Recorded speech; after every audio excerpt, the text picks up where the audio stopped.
بسم اللہ الرحمن الرحیم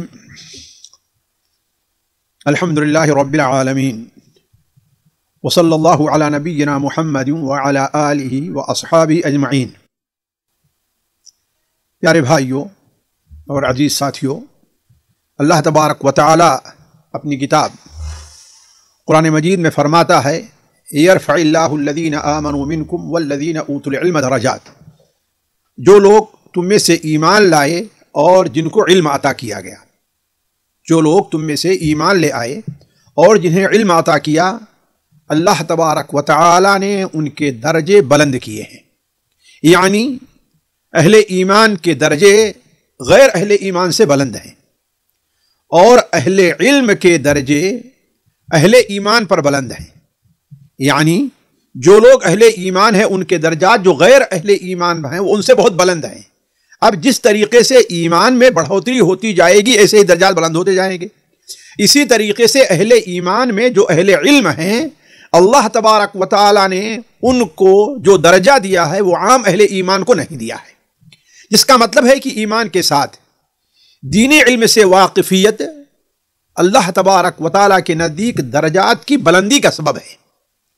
یہی وجہ ہے کہ اللہ تبارک و تعالی نے جہاں اپنی ذات کو، فرشتوں کو سب سے عظیم چیز یعنی اپنی توحید کے اوپر گواہ بنایا ہے، وہیں پر اللہ تبارک و تعالی نے اہل علم کو بھی اس پر گواہ بنایا ہے۔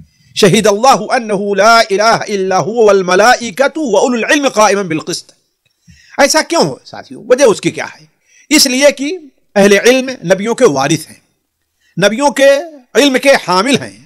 اگر وہ نہ ہو تو لوگوں کو فرائض کی ادائیگی میں مشکل پیش آئے، لوگ حرام کاموں سے نہ بچ سکیں، اور اللہ تبارک و تعالی کی عبادت کا صحیح طریقہ انہیں معلوم نہ ہو سکے۔ یہی وجہ ہے کہ اللہ تبارک و تعالی نے ان کے کچھ حقوق رکھے ہیں، جیسا کہ نبی کریم صلی اللہ علیہ وسلم کی ارشاد ہے کا فرمان ہے مسند احمد میں، اور امام حاکم رحمہ اللہ اسے مستدرک کے اندر حضرت عبادہ ابن صامت رضی اللہ تعالیٰ عنہ سے نقل کرتے ہیں کہ اللہ کے رسول صلی اللہ علیہ وسلم نے ارشاد فرمایا لیس منا من لم یجل کبیرنا ویرحم صغیرنا ویعرف لعالمنا۔ وہ شخص ہمارے طریقے پر نہیں ہے، وہ ہمارے منہج پر نہیں ہے، ما انا علیہ واصحابی سے وہ ہٹا ہوا ہے۔ کون؟ جو اپنے بڑے جو ہیں، ہم میں جو لوگ بزرگ ہیں، ذوریش بزرگ ہیں، ان کی عزت نہیں کرتا، جو ہم میں چھوٹے ہیں اپنے چھوٹوں پر رحم نہیں کرتا، اور اپنے عالم کے حق کو نہیں پہچانتا ہے۔ اس سے معلوم یہ ہوا کہ اللہ تبارک و تعالی نے علماء کے کچھ ایسے حقوق رکھے ہیں جو عام لوگوں کے نہیں ہیں۔ علماء کے کیا حقوق ہیں؟ اس کو جاننے سے پہلے سب سے پہلے ہم اور آپ یہ جانیں کہ عالم کس کو کہتے ہیں۔ شرعی اصطلاح میں، قرآن اور حدیث میں جہاں عالم کا لفظ آیا ہے اس سے مراد کیا ہے؟ اللہ تعالیٰ نے قرآن مجید میں علماء کے مقام کو بلند کیا ہے، جیسا کہ ابھی ہم نے کہا کہ اللہ نے اپنی سب سے عظیم شے توحید کے اوپر انہیں گواہ بنایا ہے، اور علماء کو یہ سرٹیفکیٹ دیا ہے کہ انما یخشی اللہ من عبادہ العلماء، انما یخشی اللہ من عبادہ العلماء۔ اللہ تبارک و تعالیٰ کی خشیت سب سے زیادہ رکھنے والے کون ہیں؟ علماء ہیں۔ تو علماء سے مراد کیا ہے؟ وہ لوگ ہیں جو قرآن و حدیث کا علم رکھتے ہیں، سلف کے منہج پر دین کی سمجھ رکھتے ہیں، اور یہیں پر بس نہیں ہے بلکہ اپنے علم کے مطابق علی وجہ البصیرت عمل بھی کرتے ہیں۔ یہی لوگ ہیں جنہیں اللہ تبارک و تعالی نے حکمت سے نوازا ہے، اور ان کے بارے میں فرمایا وَمَن يُؤْتَ الْحِكْمَةَ فَقَدْ أُوتِيَ خَيْرًا كَثِيرًا۔ جسے حکمت عطا کی گئی اسے اللہ تعالیٰ نے بہت بڑے خیر سے نواز دیا ہے۔ یہاں پر چلتے چلتے میں حضرت ابو دردہ رضی اللہ تعالیٰ عنہ کا ایک قول، جسے امام دارمی رحمہ اللہ اپنی کتاب سنن دارمی میں نقل کرتے ہیں، کہ وہ بیان کرتے ہیں کہ اے شخص، اے فلاں، تو متقی اس وقت تک نہیں بن سکتا جب تک کہ عالم نہ بن جائے، اور اس وقت تک تو عالم نہ کہلائے گا جب تک کہ اپنے علم کے مطابق عمل نہ کرے۔ اگر اس نقطے کو آپ سمجھ جائیں تو وہ آیت انما یخشی اللہ من عبادہ العلماء کا مفہوم سمجھنے میں آپ کو کوئی دقت پیش نہیں آئے گی۔ تو کہنے کا مطلب یہ ہے کہ عالم وہ ہے جسے اللہ تبارک و تعالی نے دین کی، اپنی شریعت کی بصیرت عطا کی ہے، اور اسے نبی کریم صلی اللہ علیہ وسلم نے جس منہج پر، نہج پر صحابہ کو چھوڑا تھا اس کے اوپر وہ قائم ہے، اور جو علم اللہ تعالیٰ نے اسے دیا ہے اس پر علی وجہ البصیرہ وہ عمل بھی کرتا ہے۔ یہی وہ علماء ہیں جن کے حقوق اللہ تبارک و تعالیٰ نے عام لوگوں کے اوپر بہت سے رکھے ہیں، اور انہیں سے متعلق ارشاد فرمایا کہ لیس منا، وہ ہمارے طریقے پر نہیں ہے۔ کون؟ جو اپنے بڑوں کی عزت نہیں کرتا، اپنے چھوٹوں پر رحم نہیں کرتا، اور اپنے عالم کے حق کو نہیں پہچانتا، اپنے عالم کے حق کو نہیں جانتا۔ تو ان علماء کے حقوق کیا ہیں ساتھیوں؟ یہ موضوع ایک بڑا لمبا موضوع ہے، اس لیے کہ عالم وہ ہے کہ اللہ تعالیٰ نے اس کے حقوق عام بھی رکھے ہیں، خاص بھی رکھے ہیں۔ حتیٰ کہ میں چھوٹا طالب علم اس نتیجے پر پہنچا ہوں کہ علماء وہ حیثیت رکھتے ہیں کہ ان کے حقوق ان کی وفات سے پہلے بھی ہیں اور ان کی وفات کے بعد بھی ہیں، اور وفات کے بعد ان کے متعدد حقوق ہیں۔ تو میں یہاں پر اختصار کے ساتھ علماء کے چند حقوق کا ذکر کرتا ہوں تاکہ ہم اور آپ کوشش کریں کہ ان حقوق کو ادا کریں۔ سب سے پہلا حق ساتھیوں، ان سے محبت اور موالات ہے۔ ان سے محبت اور موالات معنی کیا ہے؟ کہ یعنی ہم ان سے وہ محبت کریں، شرعی محبت اللہ تعالیٰ کے لیے، اور ان کے ساتھ ہمارا رشتہ ولا کا ہو، برا کا ہمارا رشتہ نہ ہو۔ اس لیے کہ آپ جانتے ہیں ایمان کا جز اور دین کا بہت ہی مضبوط کڑا اللہ تبارک و تعالیٰ کے لیے محبت اور اسی کے لیے دشمنی ہے۔ جیسا کہ مسند احمد میں حضرت برا ابن عازب سے روایت ہے کہ نبی کریم صلی اللہ علیہ وسلم نے ارشاد فرمایا ان اوثق عر الایمان ان تحب فی اللہ وتبغض فی اللہ، ایمان کا مضبوط دستہ یہ ہے کہ تو اللہ ہی کے لیے محبت کرے اور اللہ ہی کے لیے چیزیں دشمنی کرے۔ یعنی کسی عالم سے محبت اس لیے نہیں ہے کہ وہ ہماری جماعت کا ہے، اس لیے نہیں ہے کہ ہمارے خاندان کا ہے، اس لیے نہیں ہے کہ ہمارا اس کے ساتھ کوئی ذاتی یا خاندانی تعلق ہے، نہیں، اس لیے ہے کہ وہ اللہ تبارک و تعالی کی شریعت کا حامل ہے، اس لیے ہے کہ وہ اللہ تبارک و تعالی کا محبوب ہے، اس لیے ہے کہ اللہ تبارک و تعالی کے نزدیک اس کی بڑی اہمیت ہے۔ اسی لیے امام ابن تیمیہ رحمہ اللہ کی ایک عبارت جو انہوں نے رفع الملام عن ائمۃ الاعلام میں لکھی ہے، وہ عبارت میں آپ کے سامنے اسے پڑھ کر سناتا ہوں، ذرا سنیں آپ۔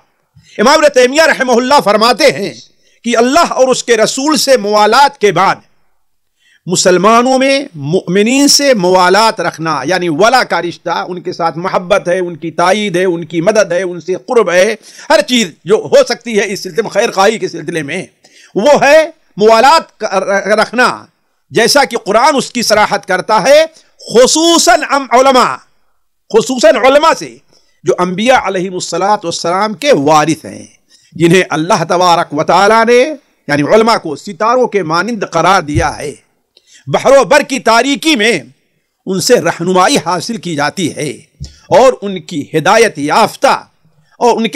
یافتہ اور سمجھدار ہونے پر علماء کا اجماع ہے۔ اسی طریقے سے امام اللالکائی رحمہ اللہ اپنی کتاب شرح اصول اہل سنہ کے اندر لکھتے ہیں کہ اہل سنت و جماعت کے نزدیک علماء سے محبت اور ان کی اقتداء کسی بھی مسلمان کے صحیح العقیدہ ہونے کی دلیل ہے۔ یعنی اگر کوئی شخص علماء سے بغض رکھتا ہے، علماء سے نفرت رکھتا ہے، اب یہ موضوع نہیں ہے کہ اس محبت کا تقاضا کیا ہونا چاہیے، اس لیے کہ طویل موضوع ہوگا، لیکن ہم عام الفاظ میں سمجھیں کہ ہر انسان سوچے کہ فلاں جو عالم ہے اس کے ساتھ ہمارا قلبی تعلق کیا ہے، آیا ہم اس کا قرب چاہتے ہیں، اس کی خیرخواہی چاہتے ہیں، اس کا بھلا چاہتے ہیں، یا اس کے خلاف ہمارے دل کے اندر نفرت ہے، تو گویا ہم صحیح العقیدہ نہیں ہے۔ جیسا کہ امام لالکائی رحمہ اللہ نے کہا کہ ان کے ہدایت یافتہ اور سمجھدار ہونے پر مسلمان اہل سنت جماعت نزدیک علماء سے محبت اور ان کی اقتداء کسی بھی مسلمان کے صحیح العقیدہ ہونے کی علامت ہے۔ تو پہلی چیز یہ ہے کہ ہم اور آپ علماء سے محبت کریں. ان سے محبت کا سب سے اہم جو تقاضا ہے وہ یہ ہونا چاہیے کہ ہم ان کی مجلسوں کو پسند کریں. ہم ان کی مجلسوں کو پسند کریں. آیا ہمیں کھیل کود لہو و لعب ان کی مجلسیں پسند ہیں، یا علماء جو مسجد میں بیٹھ کر کے قال اللہ قال الرسول کا درس ہمیں دیتے ہیں، ہمیں ان کی مجلسیں پسند ہیں؟ ذرا دیکھیں، یہ انسان فیصلہ خود ہی کر سکتا ہے اور اس کے بہت سے تقاضے ہیں. دوسری چیز یہ ہے کہ علماء کا احترام اور ان کی تعظیم بھی ان کا حق ہے. علماء کا احترام اور ان کی تعظیم بھی، اور اتنا یہ ضروری حق ہے کہ اللہ تبارک و تعالی نے اسے اپنا حق قرار دیا ہے، اپنا حق قرار دیا ہے. چنانچہ امام ابو داؤد رحمہ اللہ اپنی سنن کے اندر حضرت ابو موسیٰ اشعری رضی اللہ تعالیٰ عنہ سے نقل کرتے ہیں کہ نبی کریم صلی اللہ علیہ وسلم نے ارشاد فرمایا، ان من اجلال اللہ، اللہ تبارک و تعالی کی تعظیم کرنے میں یہ چیز داخل ہے. کیا چیز ہے؟ اکرام ذی الشیبۃ المسلم، بوڑھا سفید ریش بزرگ مسلمان کی عزت کرنا. وحامل القرآن غیر الغالی فیہ والجافی عنہ، اور وہ حامل قرآن حافظ قرآن کی شکل میں ہے، عالم قرآن کی شکل میں ہے، متعلم قرآن کی شکل میں ہے، جو کوئی بھی ہے لیکن وہ حامل قرآن ہے، تو اس کی عزت کرنا بھی اللہ تبارک و تعالی کی عزت میں داخل ہے. شرط یہ ہے کہ وہ صحیح منہج کے اوپر ہو، اور عادل انصاف ور بادشاہ کی عزت کرنا. ایک اور حدیث جو اس سلسلے میں بیان کی جاتی ہے، اس سے تعارض نہ کر کے میں آپ کے سامنے بعض وہ اقوال جو علماء نے اس سلسلے میں رکھے ہیں اس کو آپ کے سامنے رکھتا ہوں کہ اہل علم قدیم زمانے سے، صحابہ اور تابعین کے زمانے سے اس سلسلے میں کیا توجہ رکھا کرتے تھے. طاؤس معروف ہے کہ بڑے مشہور اور کبار بڑے مشہور تابعین میں ہیں. ان کا قول امام دارمی رحمہ اللہ نقل کرتے ہیں کہ، اور بلکہ امام بغوی شرح السنہ کے اندر بھی نقل کرتے ہیں کہ من السنہ، سنت کا طریقہ یہ ہے، یعنی گویا سنت کے طریقے میں جو ہم نے اپنے جن علماء کو پایا ہے ان میں یہ ہے کہ 4 قسم کے لوگوں کی عزت اور ان کی تعظیم کی جائے. کون؟ العالم، عالم کی تعظیم کی جائے. ذو الشیبہ، بوڑھے کی تعظیم کی جائے. السلطان، اور بادشاہ کی تعظیم کی جائے. والوالد، اور والد کی تعظیم کی جائے. اور یہ بہت بڑا جرم ہوگا، بہت بڑی جفا اور زیادتی ہوگی کہ کوئی اپنے والد کو ان کا نام لے کر کے پکارے. اس قسم کے اقوال اگر میں آپ لوگوں کے سامنے نقل کرتا چلوں تو بہت طویل ایک فہرست ہے، لیکن اصل یہ کہنا ہے کہ اللہ تبارک و تعالی نے علماء کی تعظیم اور تکریم کو ہمارے اوپر ان کا ایک حق قرار دیا ہے. تعظیم ہمیں ان کی کب کرنی ہے؟ ان سے بات کرنے میں تعظیم کرنی ہے، انہیں خطاب کرتے وقت تعظیم سے کام لینا ہے، ان کا نام لیتے وقت اور ان سے کسی بھی قسم کا تعامل اگر ہمیں کرنا ہے تو اس وقت ہمیں ادب کو مد نظر رکھنا ہے. شرط یہ ہے کہ یہ ان کی تعظیم غلو تک نہ پہنچ جائے. ساتھیو، میں آپ سے عرض کروں کہ یہ ان کی تعظیم اور ان کا احترام، ان کا ذکر کرتے ہوئے، یہ تعظیم اور احترام ان سے خطاب کرتے ہوئے، یہ تعظیم اور احترام ان سے ان کی کوئی بات نقل کرتے ہوئے، ان کی کوئی عادت نقل کرتے ہوئے، اگر اس میں بسا اوقات اس چیز کا تعلق اگر شریعت اور دین سے ہوگا تو اگر اس سلسلے میں اس ادب کو مد نظر نہ رکھا جائے تو اللہ تعالیٰ نے اس کو اتنا خطرناک قرار دیا ہے کہ بسا اوقات انسان کے دین اور ایمان کے لیے خطرہ بن سکتی ہے. یاد کریں غزوہ تبوک کے موقع پر جب نبی کریم صلی اللہ علیہ وسلم کے ساتھ کچھ کمزور ایمان اور منافقین بھی گئے ہوئے تھے، راستے میں واپس آ رہے تھے تو ایک منافق دیکھا کہ لوگوں کو کچھ ہنسانا چاہیے. اور یہ بات میں سمجھتا ہوں کہ موضوع لمبا ہو رہا ہے، لیکن ضروری اس لیے ہے کہ ہمارے یہاں ہماری مجلسوں کے اندر یہ برائی علماء سے متعلق، حافظ قرآن سے متعلق بکثرت پائی جاتی ہے، اس لیے اس پر تنبیہ کرنا ضروری ہے کہ وہ منافق اپنے ساتھیوں سے کہتا ہے ما رأینا مثل قرائنا ھذا، ہمارے یہ جو قاری حافظ اور عالم لوگ ہیں، مراد کیا تھے؟ وہ صحابہ کرام، اللہ کے رسول، وہ صحابہ کرام جو اللہ کے رسول سے ساتھ رہتے تھے. صرف انہیں پیٹ بھر کھانا مل جائے، قرآن کی تعلیم، نبی کریم صلی اللہ علیہ وسلم حدیث کی تعلیم وہ آپ سے لیتے رہتے تھے، جیسے ابو ہریرہ رضی اللہ عنہ وغیرہ ہیں۔ تو غزوہ تبوک سے واپسی پر وہ کہتا ہے یہ ہمارے جو قاری لوگ، ہمارے حافظ مولوی جو لوگ ہیں، ان سے بڑا پیٹو اور ان سے بڑا جھوٹا اور ان سے بڑا بزدل ہم نے کسی کو نہیں پایا ہے۔ ایک نے یہ بات کہی اور باقی سارے کے سارے ہنسنا شروع کر دیے۔ وہاں پر ایک کم عمر صحابی اور موجود تھے وہاں پر، انہیں یہ بات اچھی نہیں لگی، اس لیے کہ ایمان ان کے دل میں تھا اور علماء کا احترام تھا، ان قرہ کا احترام تھا۔ وہ کہے کہ تم جھوٹ بول رہے ہو، یہ بات میں اللہ کے رسول بتا دوں گا۔ آئے آپ صلی اللہ علیہ وسلم کے پاس اور آپ سے بتلایا۔ اتنی دیر میں وہ شخص جس نے یہ بات کہی تھی وہ بھاگتا ہوا آتا ہے اور معذرت کرنے لگا، اور یہ خبر اللہ تبارک و تعالی نے ان دونوں کے آنے سے پہلے اپنے نبی کو دی، بلکہ قرآن مجید سورہ توبہ کی آیت نازل فرمائی۔ وہ شخص اللہ کے رسول صلی اللہ علیہ وسلم کی اونٹنی کی نکیل پکڑا تھا، ننگے پیر ہے، وہ پکڑ کر کے دوڑ رہا ہے، معذرت کر رہا ہے، اے اللہ کے رسول ہمارا مقصد نہیں ہے، ہماری نیت بری نہیں ہے، ہم تو راستہ کٹنے کا معاملہ ہے، یعنی وقت گزاری تاکہ ہمارا راستہ آسانی سے کٹ جائے، ہم یہ بات کر رہے تھے۔ حتیٰ کہ راوی کہتے تھے عبداللہ ابن عمر کہ اس کے پیر پتھروں سے زخمی ہو رہے تھے، ننگے پیر چل رہا تھا۔ وہ کہتا تھا اے اللہ کے رسول ہم مذاق کر رہے تھے، ہمارا مقصد یہ نہیں تھا۔ اور آپ صلی اللہ علیہ وسلم صرف یہ بات کہتے قل اب اللہ ورسولہ کنتم تستہزئون وآیاتہ کنتم تستہزئون لا تعتذروا قد کفرتم بعد ایمانکم، تم اللہ کے رسول اور اللہ کے احکام کا مذاق اڑا رہے ہو، اب بہانے نہ بناؤ، تم نے ایمان مومن ہونے کے بعد تم نے کفر کیا، کافر ہو گئے ہو۔ یعنی ذرا سوچے ان لوگوں نے اللہ کے رسول کا نام اللہ کا نام نہیں لیا تھا، کس کا لیا تھا؟ صرف مثل قرائنا ھذا کہا تھا۔ تو اللہ تبارک و تعالیٰ نے ان کی تحقیر کو، ان کے عزت پر حملے کو، ان کی کا مذاق اڑانے کو اللہ تبارک و تعالیٰ نے اپنا مذاق اڑانا قرار دیا، اپنے رسول کا مذاق اڑانا قرار دیا ہے۔ تو کہنے کا مطلب یہ ہے کہ اللہ اور اس کے رسول کی جو علم کے حامل ہیں علماء، ان کا یہ مقام ہے کہ ان کو ہر طرح کی تعظیم اور توقیر ان کی جائے اور انہیں یہ مقام دیا جائے۔ تیسرا ان کا حق جو بنتا ہے ان کی اطاعت اور ان سے وقت پڑنے پر سوال کرنا ہے۔ اللہ تبارک و تعالی نے اس چیز کی طرف قرآن مجید میں کئی جگہ اس کی صراحت کی ہے۔ چنانچہ اللہ تعالیٰ سورہ نساء میں فرماتا ہے یا ایھا الذین آمنوا اطیعوا اللہ واطیعوا الرسول واولی الامر منکم، اے ایمان والو مومنو اللہ اور اس کے رسول کی فرما برداری کرو، اور تم میں جو صاحب ولایت ہیں، اولو الامر ہیں، حضرت عبداللہ ابن عباس رضی اللہ تعالی عنہ جو رئیس المفسرین ہیں، جو ترجمان القرآن ہیں، انہوں نے اس آیت کے اندر جو اولو الامر ہیں اس کی تفسیر کرتے ہوئے بیان فرمایا۔ اسے امام حاکم رحمہ اللہ اپنی کتاب مستدرک کے اندر اور امام طبری رحمہ اللہ اپنی تفسیر میں نقل کرتے ہیں کہ اولو الامر سے مراد کیا ہے؟ اہل الفقہ والدین ہیں۔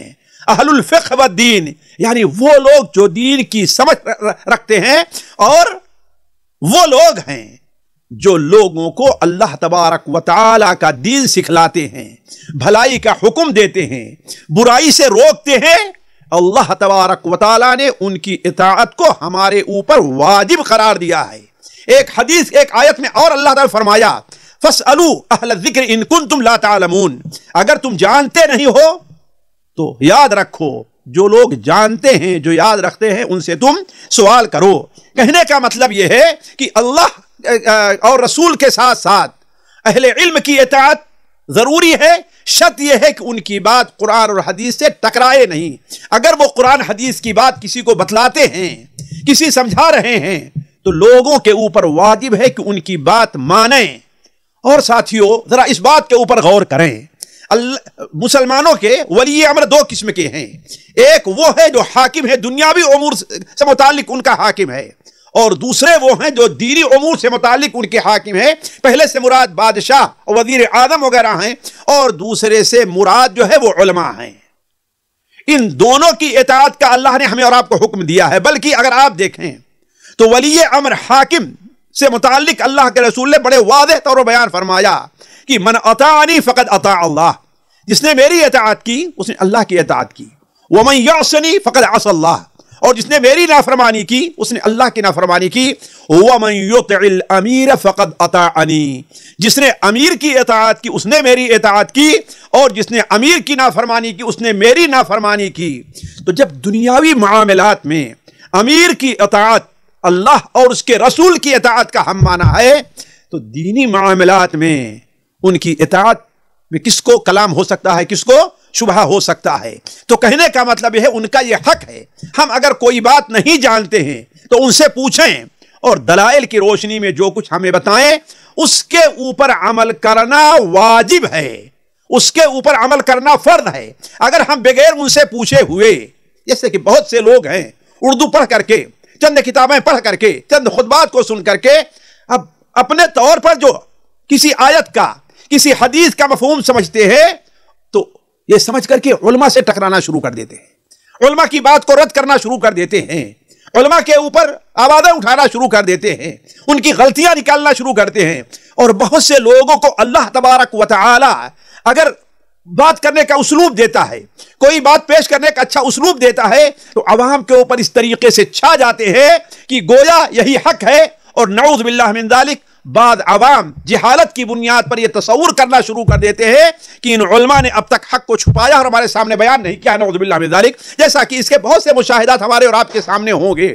تو کہنے کا مطلب یہ ہے کہ اولاً عالم کو پہچانا جائے، اور قرآن اور حدیث کی روشنی میں عالم جو بات کہتے ہیں ہمیں اس کے اوپر عمل کیا جائے، اور اگر ہم کوئی بات نہیں جانتے ہیں تو اسے عالم سے پوچھیں اور عالم سے سوال کرے۔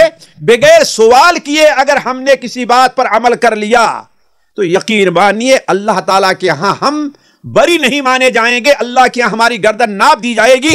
اس حدیث کے اوپر آپ غور کریں، سنن ابو داؤد وغیرہ میں ہے کہ اللہ کے رسول صلی اللہ علیہ وسلم نے کچھ لوگوں کو ایک جنگی چھوٹی سی فوج کے ساتھ بھیجا۔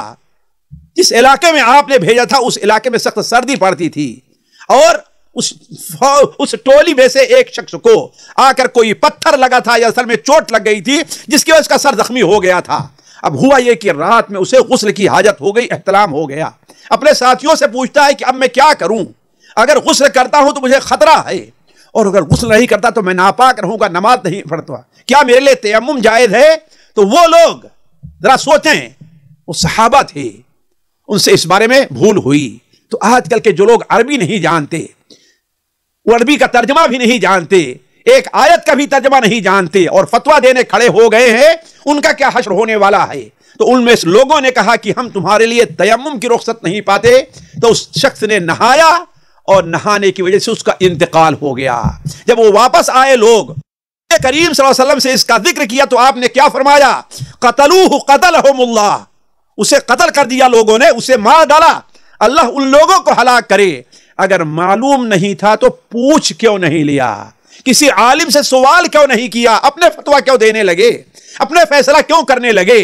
فَإِنَّمَا شِفَاءُ الْعِيِّ السُّؤَالُ، جو نہیں جانتا ہے اس کے لیے شفا کس بات میں ہے؟ سوال کرنے میں ہے۔ تو کہنے کا مطلب علماء کا حق ہے کہ ہم ان سے سوال کریں، اور دلائل کی روشنی میں جو کچھ بتائیں ہمیں اس کے اوپر عمل کرنا چاہیے۔ اسی طریقے سے علماء کا ایک حق ہمارے اوپر بہت اہم یہ ہے کہ ان کی تائید اور مدد کی جائے۔ دیکھیے، اللہ تعالیٰ کے دین کو پہنچانا کا معاملہ کسی ایک فرد کا نہیں ہے، کسی بھی کوئی نبی ہے، کوئی امام ہے، کوئی عالم ہے، ظاہر بات ہے اس کی بات قوم تک اسی وقت پہنچے گی جب لوگ اس سلسلے میں اس کی مدد کریں، اس کا ساتھ دیں، تب بات پہنچا سکے گا، ورنہ نہیں۔ خود نبی کریم صلی اللہ علیہ وسلم اس سلسلے میں ہمارے لیے اسوہ اور قدوہ ہیں۔ آپ صلی اللہ علیہ وسلم جیسا کہ سنن ابو داؤد وغیرہ میں ہے، حج کے موسم میں منا کے اندر ایک ایک خیمے میں آپ گزرتے اور کہتے کیا ہے کوئی جو میری مدد کرے، مجھے اپنے ساتھ لے چلے، میری حفاظت کرے، تاکہ میں اللہ کا پیغام اللہ کے بندوں تک پہنچا دوں۔ فَإِنَّ قُرَيْشًا مَنَعُونِي، اس لیے کہ قریش نے ہمیں روک دیا ہے کہ میں اللہ تبارک و تعالیٰ کا پیغام، اللہ کی بات لوگوں تک پہنچاؤں۔ تو کہنے کا مطلب یہ ہے علماء کا ایک حق بنتا ہے، جیسا کہ اللہ تعالیٰ فرماتا ہے وَتَعَاوَنُوا عَلَى الْبِرِّ وَالتَّقْوَى وَلَا تَعَاوَنُوا عَلَى الْإِثْمِ وَالْعُدْوَانِ، نیکی اور پرہیزگاری کے کاموں میں ایک دوسرے کی مدد کیا کرو، اور گناہ اور ظلم کے کاموں میں مدد نہ کرو۔ ظاہر بات ہے دین کی تبلیغ اور کلام الہی اور کلام رسول لوگوں تک پہنچانے سے بڑی نیکی کا کام کیا ہو سکتا ہے؟ اسی لیے یہی معنی ہے اس حدیث کا جو صحیح مسلم حضرت تمیم داری سے مروی ہے کہ آپ نے ارشاد فرمایا الدین النصیحہ، دین النصیحہ، دین خیرخواہی کا نام ہے، دین خیرخواہی کا نام ہے۔ صحابہ نے پوچھا کس کے لیے؟ آپ نے فرمایا للہ ولی رسولہ ولی ائمت، ولی کتاب آخر میں ولی ائمت المسلمین، مسلمانوں کے اماموں کے لیے خیر خواہی ہونی چاہیے۔ علماء کہتے ہیں مسلمانوں کے امام دو شکل میں ہے، ایک دنیاوی امام ہوگا اور ایک دینی امام ہوگا۔ تو ظاہر بات ہے یہ خیر خواہی کیسے ہوگی؟ جب ہم ان کی مدد کریں گے تو، اور یہ خیر خواہی اور مدد یعنی دین کے لیے ان کی مدد مالی بھی ہو سکتی ہے، جسمانی بھی ہو سکتی ہے، اور منصب اور جاہ سے بھی مدد ہو سکتی ہے۔ غور کریں گے، مالی مدد بھی ہو سکتی ہے کہ ہم ان کی مدد کریں۔ انہوں نے اگر اپنے آپ کو دین کی تبلیغ کے لیے وقف کر دیا ہے تو اپنا مال ان کے اوپر خرچ کریں تاکہ دین کی تبلیغ اور ہو سکے۔ وہ خود اپنے لیے حاجت مند ہوں گے اور لوگوں تک بات پہنچانے کے لیے مادے کے حاجت مند ہوں گے۔ بہت سی صورتیں ہو سکتی ہیں، تو مالی مدد ہے، جسمانی مدد ہو سکتی ہے۔ جسمانی مدد کیا ہے؟ ہم ان کی طرف سے دفاع کریں، لوگوں کو ان کی باتیں سننے کے لیے اکٹھا کرنے کی کوشش کریں، یہ بھی ہماری جسمانی مدد ہو سکتی ہے۔ اور اپنے منصب اور جاہ سے اللہ نے ہمیں قبیلے کے اندر، خاندان کے اندر، اپنے فرم میں، اپنی کمپنی میں، اپنے علاقے میں اللہ تعالیٰ نے ہمیں ایک مقام اور منصب ادا کیا ہے۔ ہم دین کی تبلیغ کے لیے اس منصب کو استعمال کریں اور علماء کی مدد کریں کہ آئیں اور ان کے لیے لوگوں کو ہم جمع کریں۔ ان کو ہم آئیں گے تو لوگ سمجھیں کہ ہاں بھائی فلاں آدمی اتنا بڑا جا رہا ہے تو وہ بھی آنے کی کوشش کریں گے۔ تو کہنے کا مطلب یہ ہے کہ ان کی مدد کی جائے۔ اسی طریقے سے ان کا ایک حق یہ بھی ہے کہ ان کی لغزشوں سے چشم پوشی کی جائے، یعنی اگر ان سے کوئی غلطی ہو گئی ہے، ظاہر بات ہے عیوب، ہر انسان عیب دار ہے، کوئی ایسے عیب نہ ہو، تو ان کے عیوب کو عوام کے سامنے، لوگوں کے سامنے برملا بیان نہ کیا جائے۔ یہ بڑا اہم حق ہے ان کا جو سوچنا چاہیے۔ کیوں؟ اگر ان کے سامنے ہم نے ان کے عیوب کو بیان کیا تو علماء، عوام کا اعتماد ان کے اوپر سے اٹھ جائے گا، اور صرف ان پر سے نہیں اٹھے گا، جس علم کے وہ حامل ہیں ان سے اٹھ جایا کرے گا۔ گویا جو علم قرآن حدیث کا وہ بیان کرتے ہیں اس پر سے احترام اٹھے گا۔ اسی لیے ہمارے نبی صلی اللہ علیہ وسلم بڑے واضح طور بیان فرمایا ہے اقیلوا ذوی الہیئات اثراتہم الا الحدود، جو صاحب حیثیت ہیں، سرکردہ لوگ ہیں، علم کی شکل میں ہیں، سردار کی شکل میں ہیں، اگر ان سے کچھ غلطیاں ہو جاتی ہیں تو ان غلطیوں سے تجاوز فرماؤ۔ ہمارے یہاں ہوتا کیا ہے نعوذ باللہ من ذالک، آج کل سوشل میڈیا کے اندر ایک کسی عالم کے اوپر، کسی حافظ کے، کسی مدرس کے اوپر، جائز یا ناجائز، اس سے کوئی ایسی جو غلطی ہو جاتی ہے جو کہتے ہیں یعنی ظاہر بات فحش یا بری غلطی ہے، اب اس کو لوگوں میں کس قدر عام کر دیا جائے، اور سب سے پہلے یہ ہوتا ہے کہ ہم اس کے پیچھے نماز نہیں پڑھیں گے۔ ارے نتیجہ کیا نکلتا ہے کہ اس غلطی کو چھپانے کے لیے دوسری غلطی، جھوٹ اور یہ معاملہ ہوتا ہے۔ اور اگر اسے چھپایا جائے تنہائی میں، دو ایک آدمی اس کے ساتھ بات کی جائے، اس کو ڈرایا جائے، تو اس کا نتیجہ کیا نکلے گا؟ وہ اولاً تو عوام میں وہ بات نہیں آئے گی، اور ثانیاً یہ ہے کہ وہ خود شرمندہ ہوگا اور اپنی بات کو چھوڑے گا۔ تو علی کل حال کہنے کا مطلب یہ ہے کہ ان کی غلطیوں سے چشم پوشی کی جائے۔ اسی لیے نبی کریم صلی اللہ علیہ وسلم نے صحابہ کرام کا باہن آپس میں جو نزاع تھا، اختلاف تھا، اس سلسلے میں آپ نے بیان فرمایا اذا ذکر اصحابی فامسکوا، میرے صحابہ کے اختلافات، باہمی لڑائیوں کا جہاں ذکر آ جائے وہاں پر تم خاموش ہو جاؤ۔ اس لیے کہ یہ بات تجربے کی ہے دوسروں کے اوپر، کہ اگر حضرت علی رضی اللہ تعالیٰ عنہ، حضرت معاویہ، عمرو بن عاص، مغیرہ ابن شعبہ، اگر ان کی آپس میں لڑائیوں کو عوام کے اندر ذکر کر دیا جائے تو چھوٹا علم رکھنے والے لوگ اس کو سمجھ نہیں سکتے، یہاں تک کہ ان صحابہ سے بدزن ہو جاتے ہیں۔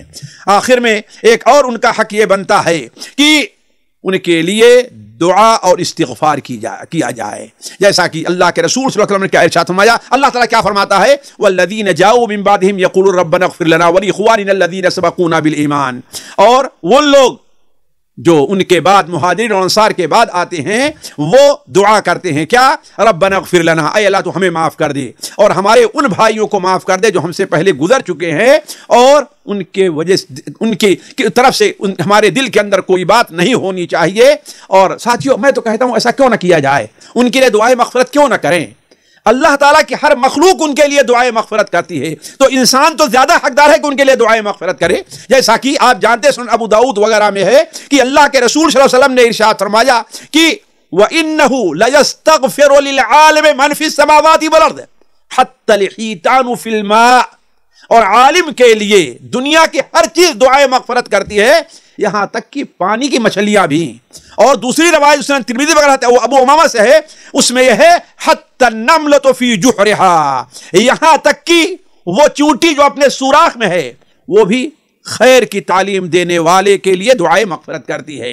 اب چند وہ حقوق جو علماء کے وفات کے بعد صرف میں سے گنا دے رہا ہوں، اس کی تفصیل نہیں بیان کرتا۔ پہلا حق ہے کہ ان کے جنازے میں شریک ہویا جائے۔ جب ایک عام مسلمان کا ایک حق کہ اس کو جنازے میں شریک ہو، تو عالم کا تو حق تو زیادہ بنتا ہے۔ اسی طریقے سے ان کا ذکر خیر کیا جائے ان کی وفات کے بعد، اور ان کے لیے دعائے مغفرت کی جائے۔ اگر ان کے مابین کوئی اختلاف ہے اسے دبایا جائے، اور ان کے بارے میں غلو سے کام نہ لیا جائے۔ یہ علماء کے جو حقوق ہیں وہ کون سے حقوق ہیں جو ان کی وفات کے بعد ہیں۔ اللہ تعالیٰ سے دعا ہے کہ اللہ تعالیٰ ہمیں اور آپ کو علماء کے حق کو پہچاننے اور اس کے عمل ادا کرنے کی توفیق عطا فرمائے۔ والسلام علیکم ورحمۃ اللہ وبرکاتہ۔ سامعین کرام، ہمارے علمی اور عوامی دروس اور سوال و جواب کی مجلسوں سے آپ خود بھی مستفید ہوں اور اپنے دوست و احباب کے ساتھ بھی شیئر کریں۔ عین ممکن ہے کہ آپ کے شیئر سے کسی کی اصلاح اور آپ کے لیے صدقہ جاریہ بن جائے۔ واٹس ایپ پر اسلامک میسج حاصل کرنے کے لیے نمبر نوٹ فرمائیں: یعقوب عزیز 00966 5089 59707۔ واٹس ایپ سوال جواب گروپ میں ایڈ ہونے کے لیے نمبر نوٹ فرمائیں: عبدالسلام عمری 00966 5026 27622۔ نمبر بھیجتے ہوئے نام اور پتہ ضرور لکھیں۔ اسی طرح ہمارے یوٹیوب چینل اسلامی دعویٰ کو ضرور سبسکرائب کریں تاکہ ہماری ہر نئی اور اہم ویڈیو کی اطلاع آپ کو فوری حاصل ہو جائے۔ تمام دروس، مقالات اور سوال و جواب سیریز کے لیے ہماری مشہور ویب سائٹ www.islamidawah.com کا مشاہدہ کرتے رہیں۔ السلام علیکم ورحمۃ اللہ وبرکاتہ۔